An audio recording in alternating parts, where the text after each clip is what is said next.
എന്നോട് മാത്രം പറഞ്ഞാൽ മതി, ഇവരൊക്കെ എണ്ണം കുറച്ച് അതാണ് ആക്ടേഴ്സിന്റെ കാര്യം പറയണ്ട. പ്രൊഡ്യൂസർ വന്നു, ഒരു ഡയറക്ടർ ഉണ്ടായി, അതിനുശേഷം വരുന്ന ഒരു എലിമെന്റ് ആണ് ആക്ടർ എന്ന് പറയുന്നത്. അപ്പം അതിലേക്ക് എത്തുമ്പോഴത്തേക്ക് ഒരുപാട് കഴിഞ്ഞിട്ടാണ്. ഇപ്പൊ ഞാനിവിടെ പലപ്പോഴും ചോദിച്ചിട്ടുണ്ട് എന്തിനാണ് അത്രയും സിനിമ ഉപയോഗിക്കുന്നത് പറയുമ്പോൾ കൃത്യമായിട്ട് എല്ലാവരും പറഞ്ഞിട്ടുണ്ട് എനിക്ക് ഇത്രയും സിനിമകൾ വരുന്നതുകൊണ്ട് ഞാൻ ചെയ്യുന്നു എന്ന് പറയുന്നത് അവരുടെ ഡിസിഷനാണ്. നമ്മൾ ഡിസൈഡ് ചെയ്തിട്ട് ഞാൻ എന്തൊരു സിനിമയൊന്നും തീരുമാനിക്കാൻ പറ്റില്ല. അങ്ങനെ സിനിമകൾ വരുമ്പോൾ ആ ഓപ്പർച്യൂണിറ്റി തട്ടിക്കളയണോ അത് ചെയ്യണോ എന്ന് തീരുമാനിക്കുന്നത് അല്ലെങ്കിൽ വേറെ ആലോചിക്കും. ഡെഫിനറ്റ്ലി അല്ല ഞാൻ പറഞ്ഞത്, അതൊരു നമുക്കൊരു ഡിസിഷൻ എടുത്തിട്ട് നമ്മൾ ആരെങ്കിലും ഡിസിഷൻ എടുത്ത് ചെയ്യാൻ പറ്റുന്നതല്ല. അതൊരു ഇക്വിലിബ്രിയം മെയിൻറ്റെയിൻ ചെയ്യണം.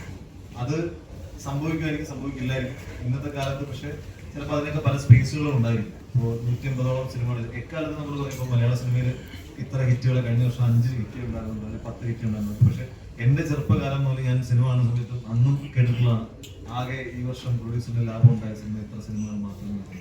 അതെപ്പോഴും ആ റേഷ്യോ 10 to 20% നിൽക്കുന്നതാണ്. പക്ഷെ അതിൽ കൂടുതൽ സിനിമകൾ വരും ഡെഫിനറ്റ്ലി. കാരണം അതിന്റെ ഒരു ബിഗർ പിക്ചർ എന്ന് പറയുന്നത് അതിനേക്കാൾ ഒത്തിരി വരും. ഇപ്പൊ മഞ്ഞുമൽ ബോയ്സ് എന്ന് പറയുന്ന സിനിമ ഇത്ര കോടികൾ കളക്ട് ചെയ്തെന്ന് പറയുമ്പോൾ ഡെഫിനറ്റ്ലി ഒരുപാട് പേര് അട്രാക്റ്റഡ് ആയിട്ട് അതിലേക്ക് വരും. ഇപ്പൊ സിനിമയിലേക്ക് നമ്മൾ ആക്ടേഴ്സ് ആയിട്ട് വരാൻ ആഗ്രഹിക്കുന്ന ആൾക്കാർ വരും. അതിലൊരു ഭയങ്കര റോസി പിക്ചർ കണ്ടിട്ടാണ് ആൾക്കാർ വരുന്നത്. അപ്പോൾ അത്രയും പേർക്കുള്ള സ്പേസ് ഒരു പക്ഷേ ഇവിടെ ഉണ്ടായിരിക്കും. അത്രയും പേർക്ക് വളരെയധികം സ്ട്രഗിളും ഫേസ് ചെയ്യേണ്ടി വരും.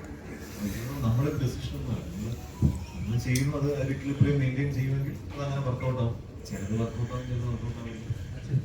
വാശിക്കുന്നത് അങ്ങനെയല്ല, ഒരു ഫെസ്റ്റിവൽ അല്ലേ. ഫെസ്റ്റിവൽ ആകുമ്പോൾ നമ്മള് ഫെസ്റ്റിവലിന് ഒരു ക്ലാഷ് വരുന്ന സമയത്ത് ഇന്ന് നമ്മളിപ്പോ നിങ്ങളുടെ മുന്നിൽ തന്നെയല്ലേ ഞാൻ ഇതൊക്കെ പറഞ്ഞു പോയത്.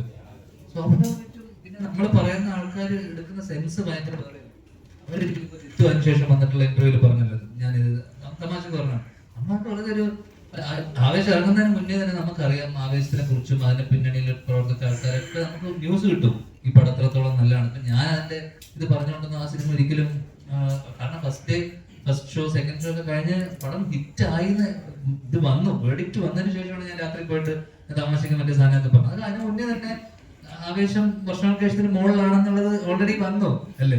അതിനുശേഷം പോയിട്ട് ഞാൻ മറ്റേ ഉസ്താദ് ഹോട്ടൽ ചരിത്രം നമ്മൾ ആവർത്തിക്കുന്നൊക്കെ പറഞ്ഞത് ഞാനൊരു ഓളം ഉണ്ടാക്കാൻ വേണ്ടി പറയുന്നത്, അല്ലാണ്ട് എനിക്കറിയില്ല ആലോചന. പക്ഷെ ആ രീതിയിൽ ആ സമയത്ത് എനിക്ക് എന്റെ സിനിമയെ താഴ്ത്തി കെട്ടി പറയാൻ പറ്റില്ലല്ലോ ഒരിക്കലും. എനിക്കറിയാം വർഷങ്ങൾ ശേഷത്തിലെ പ്രശ്നങ്ങളൊക്കെ. പക്ഷെ അത് കഴിഞ്ഞ് 2 ആഴ്ച കഴിഞ്ഞപ്പോഴേക്കും സ്വാഭാവികമായിട്ടും ഞാൻ അഭിനയിച്ചൊരു സിനിമ അതിനോടൊപ്പം വേറെ സിനിമ ഇറങ്ങുന്നു. എനിക്ക് ചിലപ്പോ അതിനെ എന്റെ സിനിമയെക്കാളും ഇഷ്ടപ്പെട്ടു. എനിക്ക് കണ്ടപ്പോ ആവേശമാണ് എനിക്ക് ഇഷ്ടപ്പെട്ടു വർഷങ്ങളെക്കാളും. അത് സത്യമല്ലേ, നമുക്ക് നമ്മളെ ടേസ്റ്റ് വ്യത്യാസം തെറ്റില്ല. ചില സിനിമകള് സ്മോൾ സ്ക്രീനിൽ വരുന്ന സമയത്ത് പ്രത്യേകിച്ച് ഹ്യൂമർ, അപ്പം ഇതിനന്ന് ഓടാത്ത സിനിമയെന്ന് അച്ഛൻ പലരും പല സ്ഥലത്ത് പറഞ്ഞിട്ടുണ്ട്. അപ്പൊ ചില സിനിമകൾ മിനി സ്ക്രീനിൽ വരും, അല്ലെങ്കിൽ ടി വിയിലേക്ക് വരുന്ന സമയത്ത് ഭയങ്കര റിപ്പീറ്റ് വാല്യൂ ഉണ്ടാവും, ചിരിക്കാനുള്ള സാധനങ്ങളുണ്ട്. ഇപ്പം ആട് ഫോർ എക്സാമ്പിൾ. അപ്പൊ അത് അന്ന് ചിലപ്പോ ആ ഒരു സിനിമ തിയേറ്ററിൽ കണ്ടപ്പോ ആൾക്കാർക്കൊരു ഫസ്റ്റ് സെറ്റ് ഓഫ് ഓഡിയൻസ് ഉണ്ടല്ലോ, ഫസ്റ്റ് വരുന്ന ആൾക്കാർ അവരുടെ റെസ്പോൺസ് കേട്ടിട്ടാണ് നമ്മൾ പലപ്പോഴും ഫസ്റ്റ് 3 days വരുന്ന ഒരു ഓഡിയൻസിന്റെ റെസ്പോൺസ് കേട്ടിട്ടാണ് നമ്മൾ ഈ പടം കൊള്ളെന്ന് പറഞ്ഞിട്ട് ഒരു 4ാമത്തെ ദിവസം കൊണ്ട് ഡ്രോപ്പ് ആയിട്ടുണ്ടാവും, പടം വീണ് പോയിട്ടുണ്ടാവും, പിന്നെ ഓവറാവും. പിന്നെ ഇത് ടി വിയിലൊക്കെ വന്നിട്ട് ഇത് കാണാത്ത കുറെ ആൾക്കാർ വരും. ഇത് പറഞ്ഞ പോലെ ഒന്നുമല്ലോ, ഇത് കൊള്ളാലോ എന്ന് പറഞ്ഞാൽ പിന്നെ വേർഡ് ഓഫ് മൗത്ത് കൊണ്ട് മിനി സ്ക്രീൻ അല്ലെങ്കിൽ സ്മോൾ ഫോൺ അല്ലെങ്കിൽ ഇതുപോലെ സാധനത്തിനകത്ത് വരുന്ന സമയത്ത് വേർഡ് ഓഫ് മൗത്തിലാണ് ഇതൊക്കെ വീണ്ടും പിക്കായി വരുന്നത്. ഇത് ഓടേണ്ട സിനിമയായിരുന്നല്ലോ, ഇത് നല്ല രസമുണ്ടല്ലോ, ഇത് ചിരിക്കാനുണ്ടല്ലോ. അപ്പൊ ഈ വരുന്ന 3 days വരുന്ന ഓഡിയൻസ് ഭയങ്കര ക്രൂഷ്യലാണ് ഒരു സിനിമയെ സംബന്ധിച്ചിടത്തോളം. ആ അത്തരം ഓഡിയൻസ് അല്ലെങ്കിൽ ഈ പറഞ്ഞ ഓഡിയൻസ് പറയുന്ന അല്ലെങ്കിൽ അന്ന് അവരുണ്ടാക്കുന്ന ഒരു സ്പേസ് ഉണ്ട്. അത് ഏറ്റവും ചെറുപ്പക്കാരായിരിക്കും ഇന്നിപ്പോ ഡെഫിനറ്റ്ലി ചെറുപ്പക്കാർ. അപ്പൊ ഇന്നത്തെ യങ് ഓഡിയൻസിന്റെ ഒരു അതാണ് ക്യാരി ഫോർവേഡ് ചെയ്യുന്നത്, മുന്നോട്ടുള്ള ഈ പടം നിൽക്കണോ വേണ്ടയോ എന്നുള്ളത്. അത് കണ്ടിട്ടാണ് ഫാമിലി വരുന്നത് അല്ലെ. അപ്പൊ ചെറുപ്പക്കാർ കണ്ട് ഇഷ്ടപ്പെട്ട് കഴിഞ്ഞ ശേഷം അത് കേട്ടിട്ട് പിന്നെ കുടുംബ പ്രേക്ഷകരും അവരൊക്കെ വരുന്നതിന് ശേഷമാണ്. അപ്പൊ വേർഡ് ഓഫ് മൗത്ത് ആണ് ഈ പറഞ്ഞ സാധനങ്ങളൊക്കെ. ബിഗ് ബി എനിക്ക് തിയേറ്ററിൽ കണ്ടിട്ട് ഞാൻ കൈയടിച്ച് എനിക്ക് ഭയങ്കര ഇഷ്ടപ്പെട്ട സിനിമയാണ്. പിന്നെയാണ് അതിന്റെ കൂടെ ഓപ്പോസിറ്റ് വന്നത് ചോട്ടാ മുംബൈ.